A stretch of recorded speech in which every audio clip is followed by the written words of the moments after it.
bathroom, especially at night, and promote healthy urine flow. Don't wait. Call now for your free bottle. Just pay shipping and processing. Dial 1-800-680-9903. That's 1-800-680-9903. Supplies are limited. One free bottle per household. Call now. Dial 1-800-680-9903. That's 1-800-680-9903. Whenever I'm feeling a little down under, I can always count on Nate and Brian for their interesting perspective on topics important to freedom and civil rights by listening to the At Odds Show. Nate and Brian cover important topics with insight, intelligence, and of course humor. I can always expect a laugh or two. So if you want to be informed and have a great time, give these guys a listen.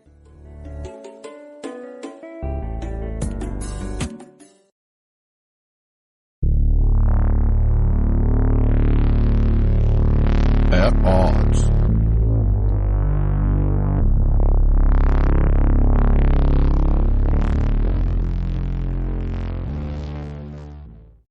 Are you looking for some way cool t-shirts? Check out ChugDug.com. They have hundreds of crazy fun t-shirts like gun, patriotic, and you better believe zombie shirts. At ChugDug.com, you'll find quality shirts at a quality price. All shirts start at just $10 with free shipping over $50. Mention Radio 1 coupon code at checkout and grab a cool 10% off. That's ChugDug.com. T-shirts with attitude. The At Odds Show with the greatest political talk show hosts in history, Nate and Brian. And it's sad that they actually believe that. So give a listen because the delusional need love too.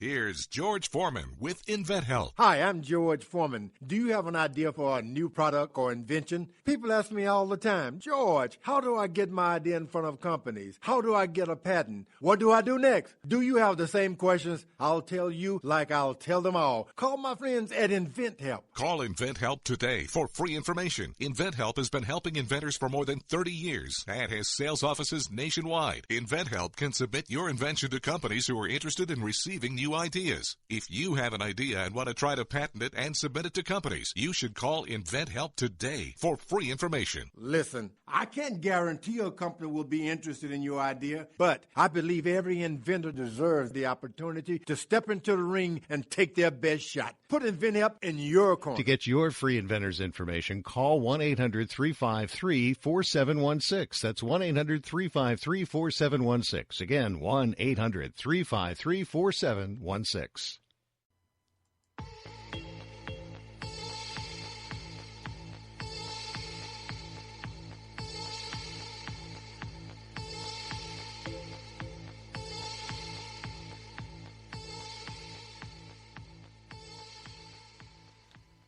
The night is dark and full of terrors.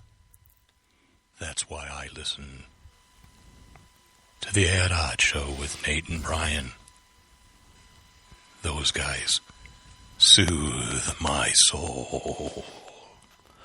So in 1776, yes, the first union, I assume, in this country or ever to go on strike.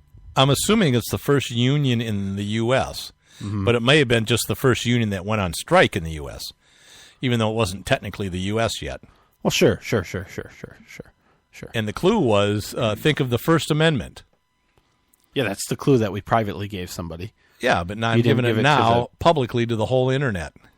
Wow. All right, do you want to know the answer? Oh, do I? Boy, more than anything. It was the Journeyman Printers Union. The Printers Union. Journeyman Printers Union. I have no idea why they went on strike, but I have to do with not enough ink or something. Probably. Yeah, they were getting cramps in their hand. I'm blaming Benjamin Franklin for his... Are you? Yeah, he printed stuff. Yeah, he did print stuff. That's true. Poor Richard's Almanac and all that. Mm-hmm. I also have a history thing. Oh, great. Really short. Is it going to be today or can it be like this weekend? Because there's it's a pretty big historical day coming up not following. that we haven't even mentioned. Not even following. What? You know, we didn't prepare Ramadan anything ends for that. On the 9th. Damn it. That's what it is. It's Ramadan. That's what we're celebrating. So on this day in 1953, the first production Corvette is built at the General Motors facility in Flint, Michigan, and my grandfather helped build that. Tony Kleber, a worker on the assembly line, is given the privilege of driving the now historic car off the line.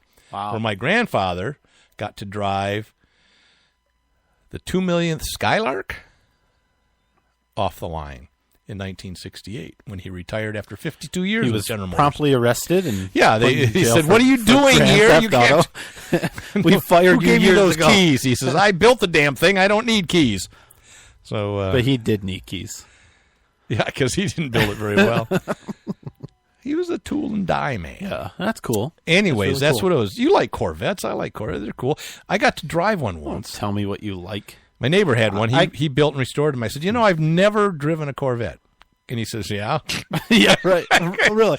I said, I'm sorry to hear that. No, well, maybe you misunderstood And then- me. and then- I really like to drive yours. He goes, what? And then he finally went to sleep. Yeah. I snuck in and got the keys.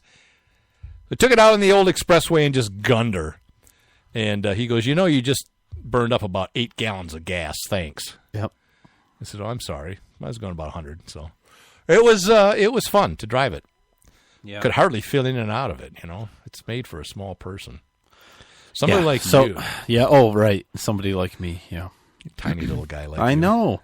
Hey, what are we moving on to? Constantinople? Is that what we're talking about? Istanbul is there's- Constantinople now. Istanbul is Constantinople No. now. Istanbul. It's the other way around. Yeah. What is it? Doesn't work though. No, it's yeah, so Constantinople is Istanbul. No, it doesn't work. it's nobody's business but the Turks. Stop it. Why did Constantinople get the works? That's nobody's business but the Turks. Yeah. Well, it's because the Romans didn't last very long. Yeah, 1,000 years. Right. All right, so, yeah, the bombing. This is where the bomber was shot, dropped, and fell into the, one of the tarmac areas or the lobby areas of the Under the airport. floor. Yeah. Mm-hmm. And then detonated the bomb. Yeah. And how many were hurt? I don't know. A lot. You mean total or in that blast? In that one blast. Oh, I don't know. A lot of people had run away. I mean, there were hundreds hurt. Yeah. A bunch dead, right? And I mean, the good news in this whole thing is that one of the terrorists had a No, stop. Before you say that, what was responsible for these bombings and these attacks? guns. No. In this case, it was terrorists because it happened overseas. Right. If it happened in the United States, then it would be the guns' fault. But I was going to say that the good news is one of them One of the guns. One of them had an AK-47. Right. That was traced back. Which no, it wasn't. this is completely different. Is it a different story? Yeah, that's a different story. What I'm saying is Oh. that just proves that it was the NRA's fault because there was a gun involved.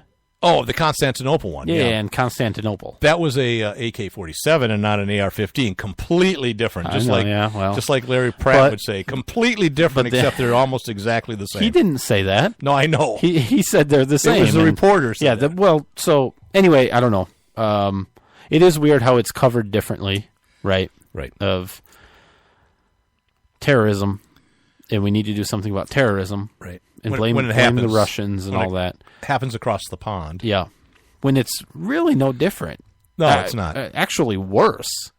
I mean, more people were injured, right? In this bombing than in any of. Okay, of maybe the the mass difference is that the bombing in Istanbul, Constantinople, it wasn't a U.S. citizen that did it. But in Orlando, so it was a U.S. citizen, so Right. it's guns. Yes, because it's our culture in the way we raise them to be Right, terrorists. right. These guys in Istanbul, They're poor, we didn't. Muslims, and they're just a few extremists. Yeah, which I think is true. I think that's true. And supported but by 90% of the other Muslims. extremists. But no. Okay, No. I don't. Wait, we've got data. So Paris, Anyways. do we? We do. We really Yeah, do. Okay. Rasmussen do a poll. But no, the Pew Research Center. Oh, okay. Paris attack. They did some research, and what did they do? They found that one of the guns, at least, might have been traced back to a gun shop in Arizona. Why does that ring a bell? In Phoenix, Arizona. Yeah. Was it? Could it be the same there gun shops that Fast and Furious? That's weird. Where the ATF allowed guns to leave the country unlawfully? That's weird, isn't it?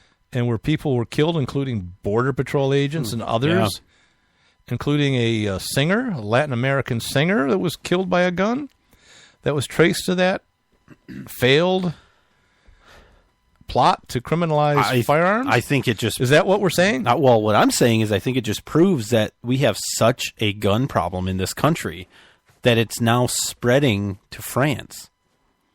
And I wonder is how did the ATF figure out? Well, because we aren't supposed to register guns in the U.S. Well, you see, the gun shop keeps a record, but they don't keep it. How long do they have to keep it? I don't know. And the federal government never gets it. And the thing is, it doesn't matter if the gun store had it. It's not like they said, all right, to all the gun stores in the whole country, we're looking for serial number 675-32. How do you know? Well, I don't know. They might have done that. Yeah, they could have. Damn it. They did. All right, moving on. I guess nothing to see here. Move along. It's just somehow... Hey, there was another base shooting. The government has information that they said they don't have. Active shooter at Andrews Joint Air Force Base? Yeah, which was bad. A developing story. They were told to shelter in place and everything. Mm-hmm. The only problem was... Yeah, it didn't. There wasn't anything. There was a drill scheduled for that time. Apparently somebody didn't get the memo. Odd. Well, they canceled the drill. No, that's the perfect time to have a real shooting. Yeah, exactly. But it turns out there wasn't. That's like I tell people. I said if you're going to have a tornado drill. Yeah, we have a tornado drill on the first Saturday at noon every month. It's the perfect time for a tornado or for a fire to come in and get you. Well, not only that, but wouldn't you plan some kind of a terrorist attack? No, I wouldn't. On that day, I would not. Just when that alarm was going off, everybody go, must be noon, first Saturday of the month. Meanwhile, they're gunning people down left and right. The bodies hit the floor when the bodies hit the floor. It's not funny. No, it's not. Okay. Moving on. This one is yours. It's not mine. Yeah. No, look. Okay, fine. You posted it. I was going to originally talk about.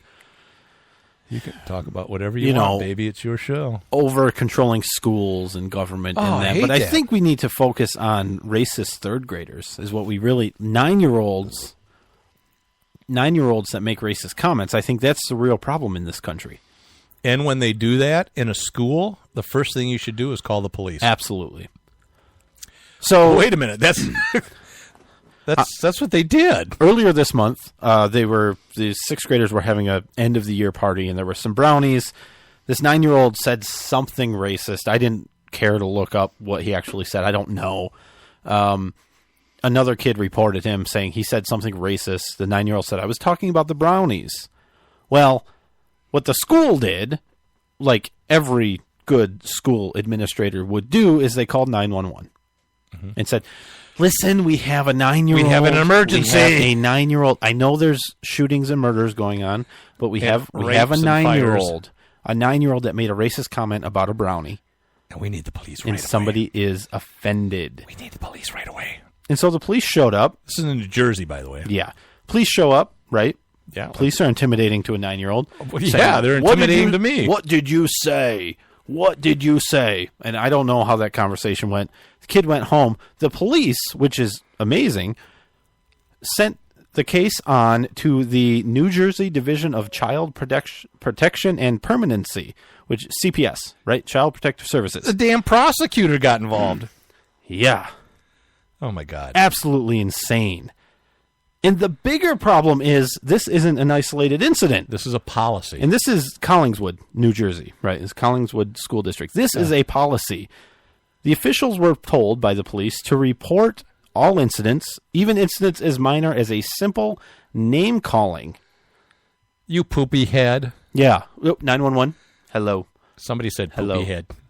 And the police chief, Collingswood police chief said, Furthermore, we have been asked to report every incident, or just about every incident, to the New Jersey